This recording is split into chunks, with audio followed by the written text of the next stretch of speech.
All right, good afternoon, everybody. Appreciate you being here.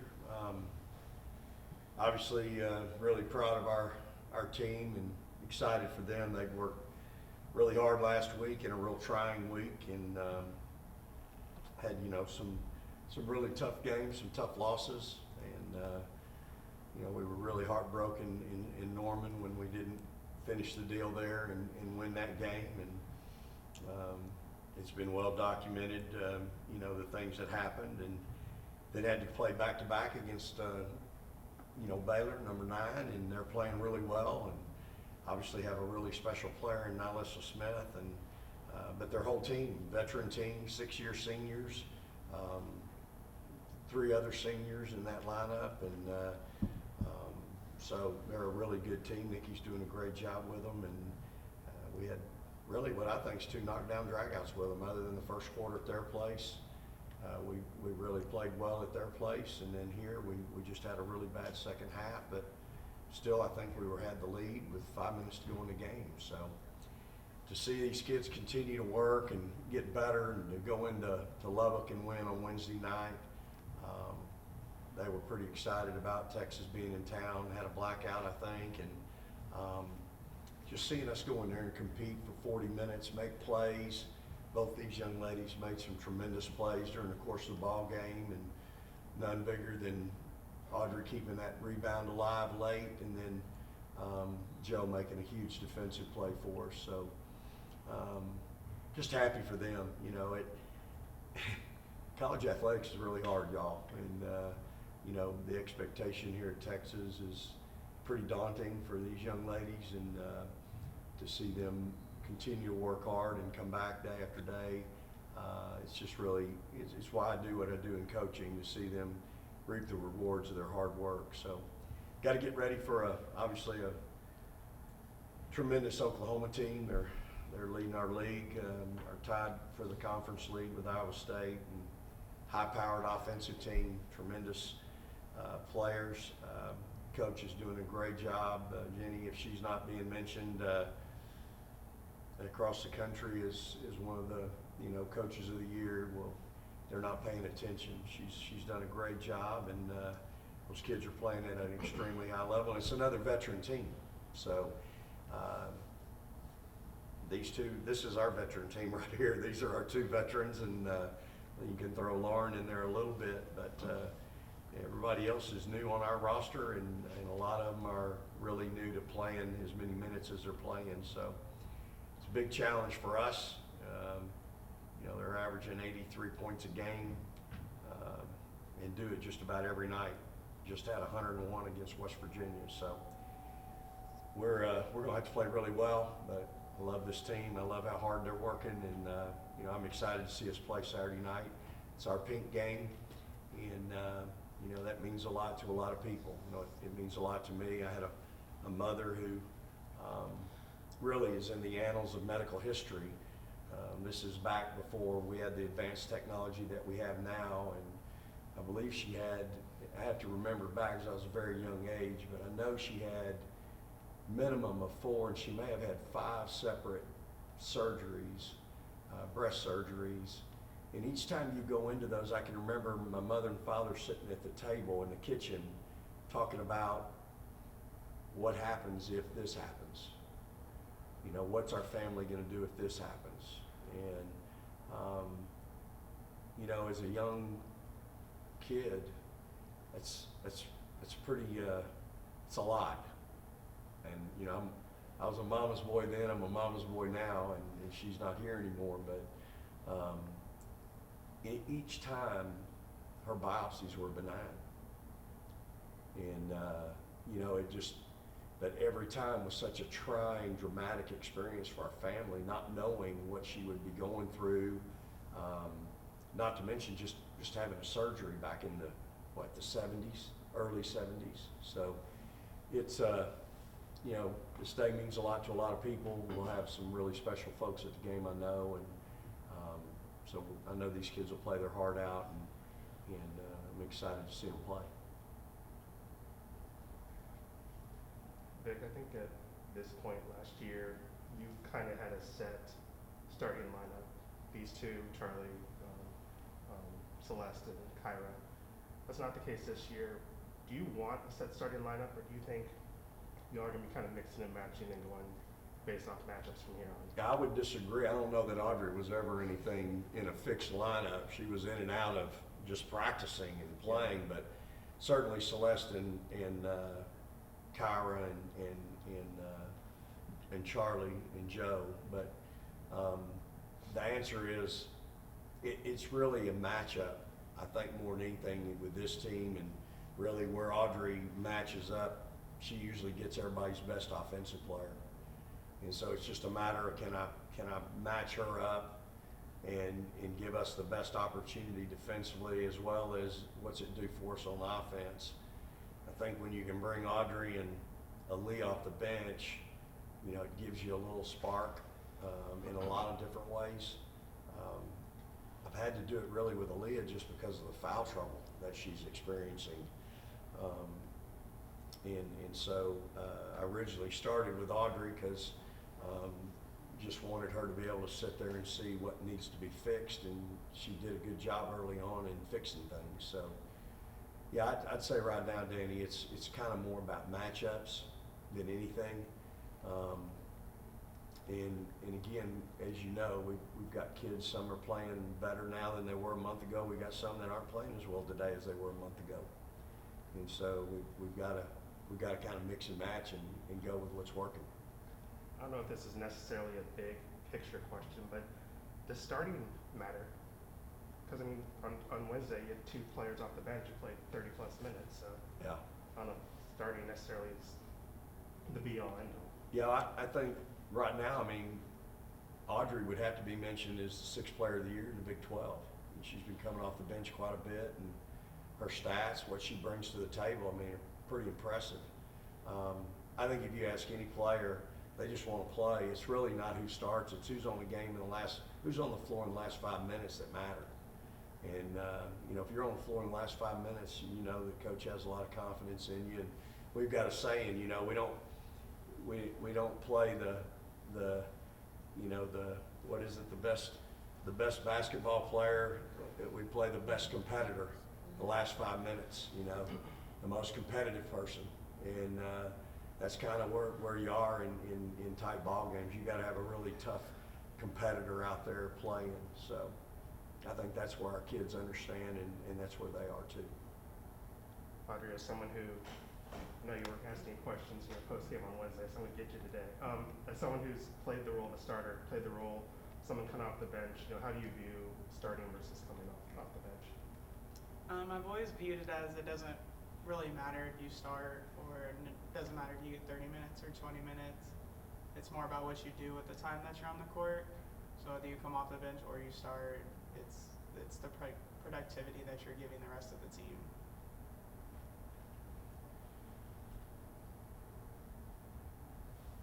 I'll keep going.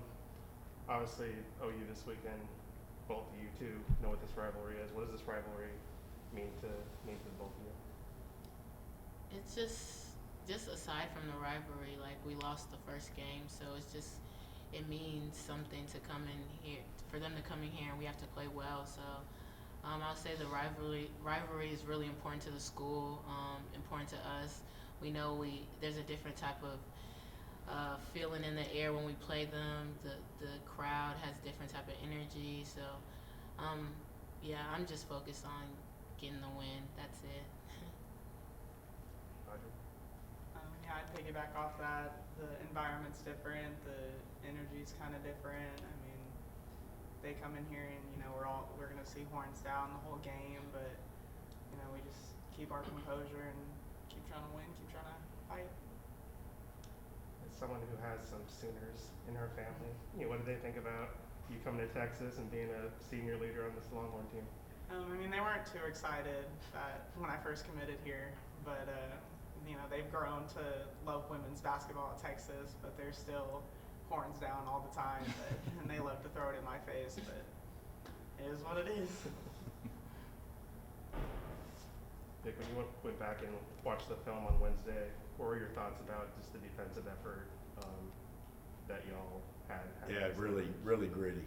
You know, just super proud of our kids. They're really good. They're hard to defend. I know they've had some tough losses, but playing at home, they're always really tough. Obviously, they came in here and really, you know, beat us in just about every way you can beat us earlier in the year. And I just thought our chemistry defensively, our gritty and toughness was really special after about the first 5 minutes. And, you know, I kind of made up my mind, and that after about the first 5 minutes, we were going to try to beat them defensively and just score enough to win the game. I wasn't going to try to outscore them, put better offensive players out there, but maybe not as good defensively. And, you know, again, I have to play Audrey. She was just the right matchup on Vivian, you know, and that kid's so special, and obviously going to have a big career long after her days are over in college. And between her and Joe, that was kind of our two options defensively. And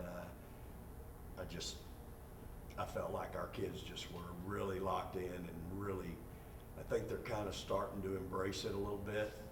My worry was we had done such a good job for one half against Baylor, and then we just completely, you know, went the other way in the second half. I don't want that to be a common denominator. You know, I want us to really embrace the full 40 minute. If you notice, we got out of the press a little bit, and we just hunkered down on the half court and really settled in. And I think they scored 20 points the first quarter, and then what, 35, the rest 36 the rest of the way.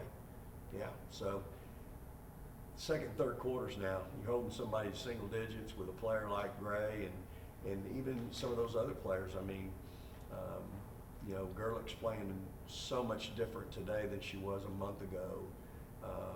Really adds to their team, and they have some inside players. Taylor Thomas really hurt us here, and I thought our 4 players did a marvelous job on her, and so it was really a gutsy effort defensively. Really, really proud of our kids.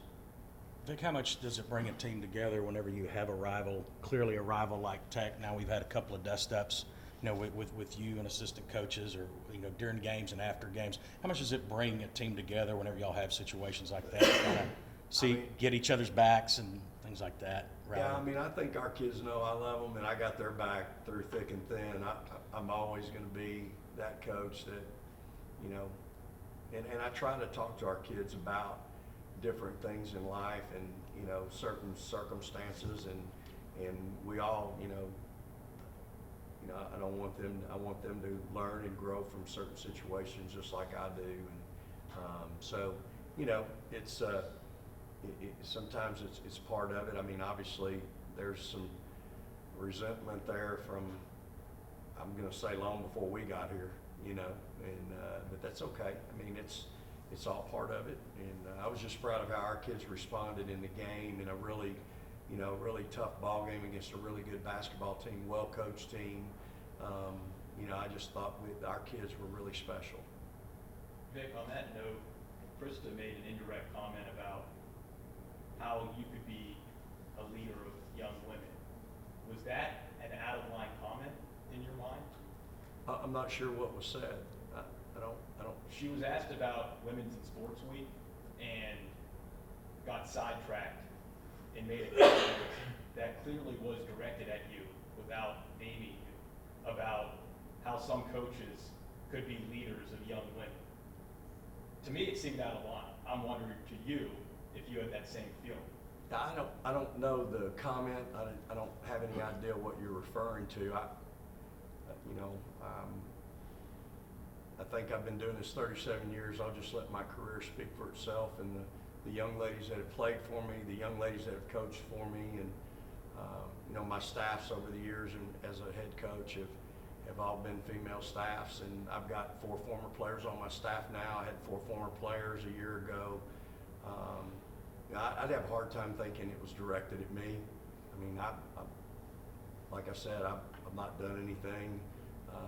I've had a pretty good career, and I've had a lot of really special kids play for me and gone on and made impacts in the world. So, you know,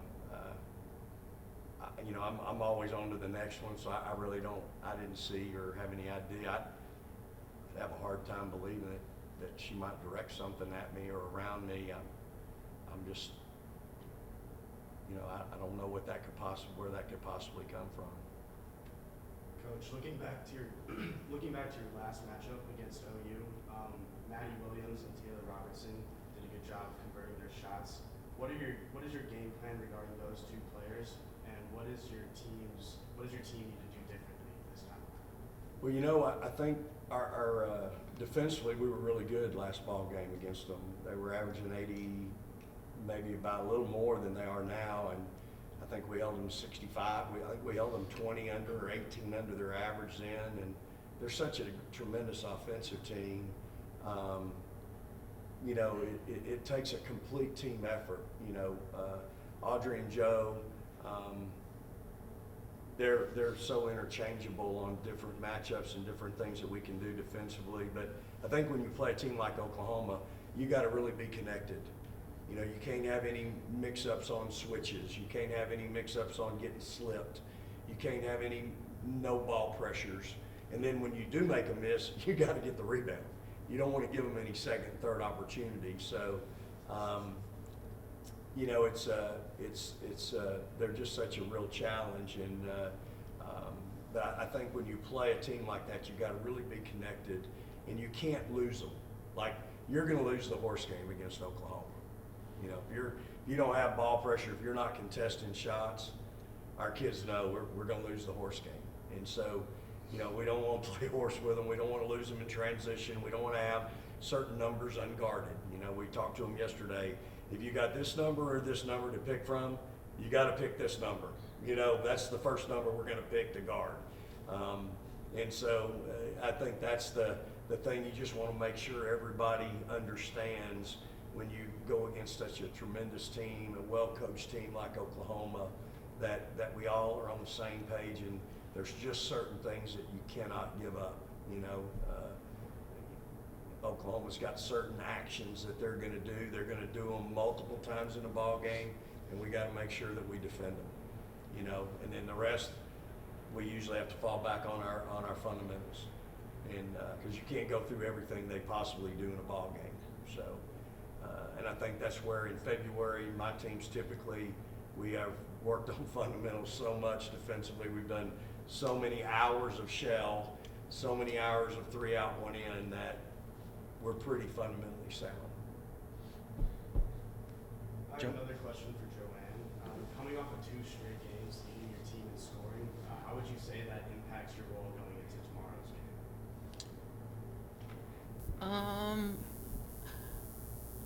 That's a good question. Impacting my role, I just play my role. I don't know. Like, sometimes I'm the leading scorer and sometimes I'm not, but that doesn't change my mindset going into the game. I think I said this last press conference. I'm just a team player. That's it. Like, I'm not looking to get the points. I'm just trying to find a way to win. And sometimes that's me getting the most points on the team, and sometimes that's me not. So, I told our team yesterday, and really talking to our young kids, you want to know how to get on the floor? You want to know how to play for me? Watch Joe. She can go 0 for 7 and play 36 minutes for me because she plays so hard and does everything else that you want a kid to do. That's it. There's going to be nights when she goes 8 for 10. There might be a night when she struggles from the field, but the thing that Joe brings is that consistency piece to everything else she does. And that's the thing that you want from any player, is just that consistency piece, that you know what you're going to get from her every day. Like, I know what I'm going to get from Joe today. Like, I might have some other things on my mind, but not to be disrespectful, but I'm not worried about Joe today. I got other things to worry about. I know what I'm going to get from her. And there's some comfort as a coach knowing you're going to get certain things from certain players. I'm always going to get somebody that plays hard with Audrey. I'd like to have the player that plays hard and doesn't throw the ball to the other team. Other than that, I know what I'm going to get from her. One thing I don't get from either one, I don't get an attitude. I don't get somebody that's not mentally there, that's not ready to go, that isn't. They just want to win. Like, that's all they care about. They just want to win. Coach, let's just keep winning. Let's get another ring. You know, that's it. And so as a coach, man, that's really what you want. Those are my kind of players, y'all. Those are kids that have had a lot of success for me, helped my teams win a lot of games, and you know what? They're usually the ones that go on and are having great careers outside of basketball. And I think that's the thing that excites me about these two is I know whenever their playing career's done at Texas, they're going to go be great Longhorns for the next 50, 60 years. And they're going to make an impact in the world. And that's what's fun for me. I hope I'm alive for half of the 60. Audrey, you've known Jo for a while now. Is she always this humble, or does she brag on herself when the cameras aren't on her? She always like this. She's very much just like this all the time, very humble, just trying to get the team in the right mindset before every game, during every practice. You know, you're always going to hear Jo on the court. She's just a humble player who wants to win. I guess starting tomorrow night, you guys have, still have a handful of games left against teams that are ahead of y'all in the standings as far as the Big 12. Because of that, do you guys, still feel that that you're very much in the mix for this, for the conference regular season title? Yeah, I mean, we're going to take it one game at a time. So, we're focused on Oklahoma tomorrow, and whoever's after that is what we'll focus on the next time. But I think, we're still in the running for everything. Jo, what do you feel went wrong in the first Oklahoma game? We had too many turnovers. It's just too many turnovers and defensive mishaps. We just playing Oklahoma they're extremely hard to guard because you have to be so talkative and communicate on every switch, because if you lose them 1 second, Robinson's going to be shooting a three over your head. You just gotta know. You gotta know where they are on the floor. They're so savvy. They'll slip you if you think you got them. They're aggressive, and you just gotta be so smart with them. And I think we lost focus at times, and we just couldn't turn. And when we did turn them over, we couldn't turn it into points all the time. So it was tough. Yeah. Vic, personnel-wise, why did you decide to give Shea a start, and why did you play? You said you wanted to give Latasha more minutes, but why did you go through with that? Yeah, I just Tasha turned her minutes into 30. I don't think we went into the game thinking Tasha's going to play 30, but once she was in the game, it was evident she was making a difference. Jo coached her really hard for one possession right in front of our bench, got on her, and she responded. And they know what I'm talking about. It's kind of a fun moment, but Tasha,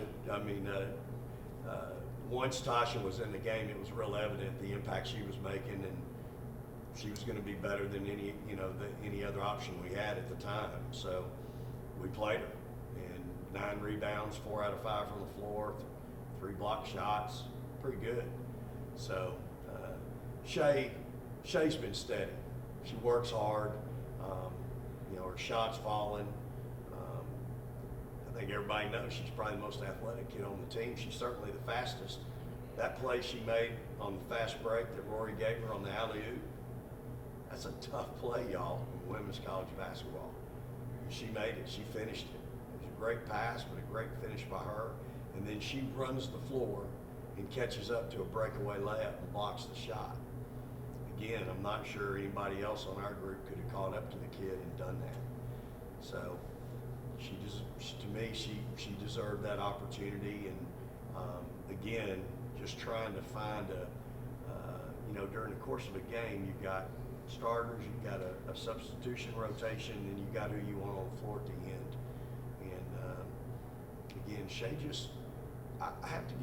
you have to give Shea a lot of credit because she's making herself into a Big 12 basketball player.